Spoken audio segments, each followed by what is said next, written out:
राजा सुलेमान के बारे में अनकही कहानी। सुलेमान एक प्यारे राजा थे, हालांकि उनका इतिहास अभिनंदनीय नहीं था। बाइबल एक संपूर्ण और निष्पक्ष ग्रंथ है जो हमें विश्वास के हीरो द्वारा की गई गलतियों से बचाने की कोशिश नहीं करती। बाइबल में प्रियता से याद किए गए राजाओं को सोचना सुलेमान के बगैर कठिन है। वह हमेशा ऐसे राजा के रूप में याद किए जाएंगे जिन्होंने भगवान के प्रति इतनी विशाल भक्ति दिखाई, हजारों बलि दी, ज्ञान की प्रार्थना की और समझ के साथ राज्य किया जिससे वह शांति ला सकें और युद्ध समाप्त कर सकें, जैसा कि प्रथम राजाओं में उल्लेख है। अध्याय 3 श्लोक 3 से 14।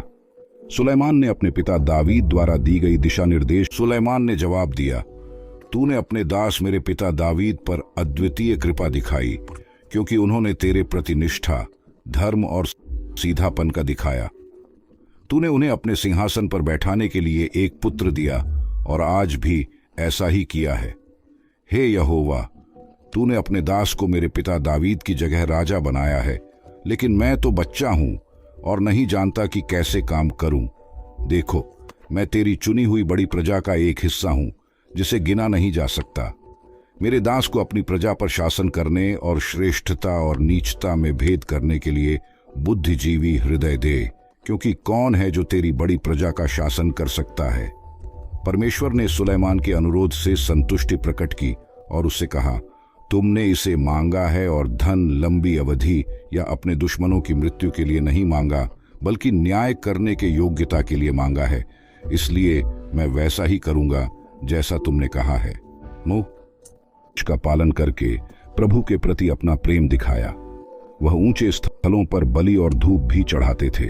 सर्वश्रेष्ठ ऊंचे स्थान पर बलि चढ़ाने के लिए राजा ने गिबोन को चुना। वहां सुलेमान ने गिबोन की वेदी पर 100 बलि चढ़ाई। वही रात यहोवा ने सुलेमान को स्वप्न में देखा और कहा, जो चीज तुम चाहते हो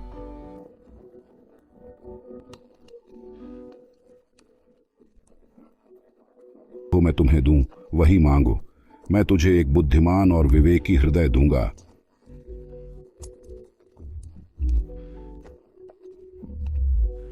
ऐसा कि तेरे तुल्य कोई हुआ नहीं, न होगा। इसके अतिरिक्त मैं तुम्हें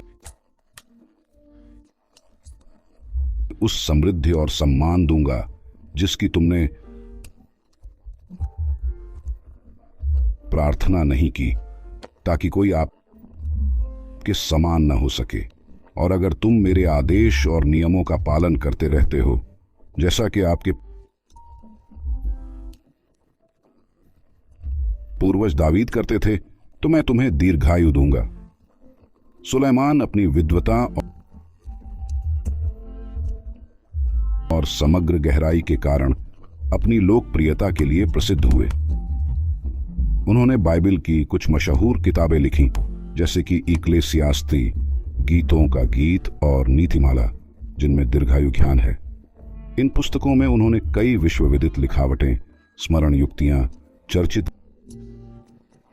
गीत और मुहावरे लिखे हैं जो आज भी हम अध्ययन करते हैं। ज्ञान के इन मणियों के उदाहरण हैं अध्याय 5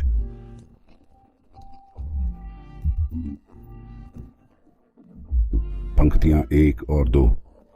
मेरे पुत्र, मेरे ज्ञान की ओर आप ध्यान दीजिए, मेरी समझ की बातों को सुने, ताकि आप बुद्धि को समझ सकें और आपके लब ज्ञान को संरक्षित कर सकें। नीति वचन अध्याय 9 श्लोक 10।